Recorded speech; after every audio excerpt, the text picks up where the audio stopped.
సాయంత్రం 5 గంటలు. సిటీలోని ఆ పెద్ద పార్క్ అంతా జనంతో కిటకిటలాడుతుంది. పిల్లల కేరింతలు, జాగింగ్ చేసేవాళ్ల శ్వాసలు, పక్క బెంచ్ మీద ముసలి దంపతుల నవ్వులు. చుట్టూ ఇంత సందడి ఉన్నా ఆ ప్రపంచం మొత్తం పూర్తిగా నిశ్శబ్దంగా ఉంది. నా చూపులు మాత్రం పార్క్ గేట్ వైపే ఉన్నాయి. ఆ రోజు తను వస్తానని చెప్పింది, కలవాలి, మాట్లాడాలని మెసేజ్ పెట్టింది. మా మధ్య గొడవ జరిగి మాటలు ఆగిపోయి సరిగ్గా 4 రోజులు. ఈ 4వ రోజులు నాకు 4 యుగాల్లో గడిచాయి. ప్రేమలో ఉన్నప్పుడు గొడవలు సహజమే, కానీ ఈసారి జరిగిన గొడవ మా బంధాన్నే ప్రశ్నించేలా చేసింది. గేటు దగ్గర తను కనిపించింది. ఎప్పటిలాగే సింపుల్గా, కానీ ఎంతో అందంగా. కానీ ఆ కళ్ళలో ఎప్పుడు ఉండే మెరుపు ఈరోజు లేదు. ఏదో తెలియని అలసట, ఇంకేదో దిగులు. తను నా దగ్గరకు వచ్చి ఎదురుగా బెంచ్ మీద కూర్చుంది. మా మధ్య ఒక అడుగు దూరంగా ఉంది, కానీ ఆ క్షణం అది నాకు కొన్ని మైళ్ళ దూరంగా అనిపించింది. హాయ్ అన్నాను. నేను గొంతు తడబడుతుండగా అని చిన్నగా స్పందించింది తను. మళ్ళీ నిశ్శబ్దం. చుట్టూ ఇంతమంది జనం ఉన్నా మా ఇద్దరి మధ్య ఉన్న ఈ మౌనం మాత్రం చెవిటివాడికి కూడా వినిపించేంత గట్టిగా ఉంది. తను నా చేతి వేళ్లతో ఆడుకుంటుంది. అది తన టెన్షన్ పడినప్పుడు చేసే పని. నా గుండె వేగం పెరుగుతుంది. తను ఏం చెప్పబోతుంది? విడిపోదామంటుందా, లేక సర్దుకుపోదామంటుందా?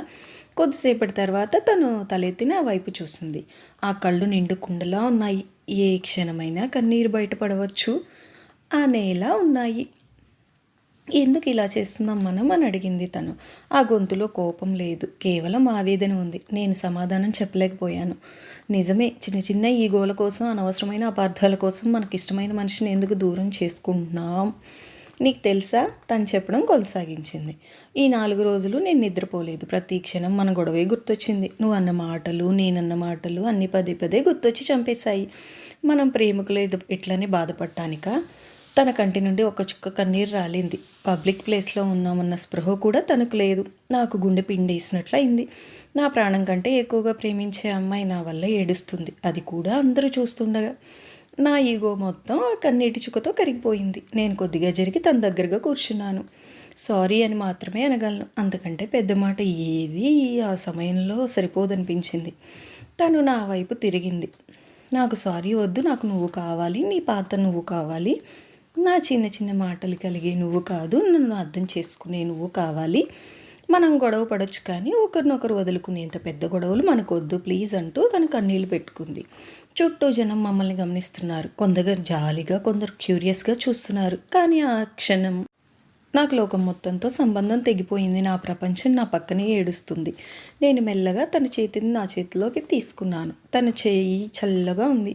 నా స్పర్శ తగలగానే తను కొద్దిగా వణికింది, కానీ నా చేతిని విడిపించుకోలేదు. పైగా నా చేతిని గట్టిగా పట్టుకుంది.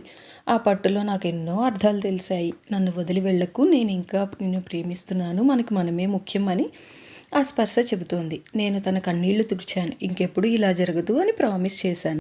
నేను ఉన్నాం కదా, మనం సరి చేసుకుందాం, ఏ సమస్యలనైనా కలిసే ఎదుర్కొందాం, కానీ ఇలా దూరంగా మాత్రం ఉండొద్దు అన్నాను. తను తలూపింది. కన్నీళ్లు మధ్యలోనే చిన్న చిరునవ్వు నవ్వింది. ఆ నవ్వు చూడగానే నాకు ప్రాణం లేచి వచ్చినట్లు అనిపించింది. సూర్యుడు అస్తమిస్తున్నాడు.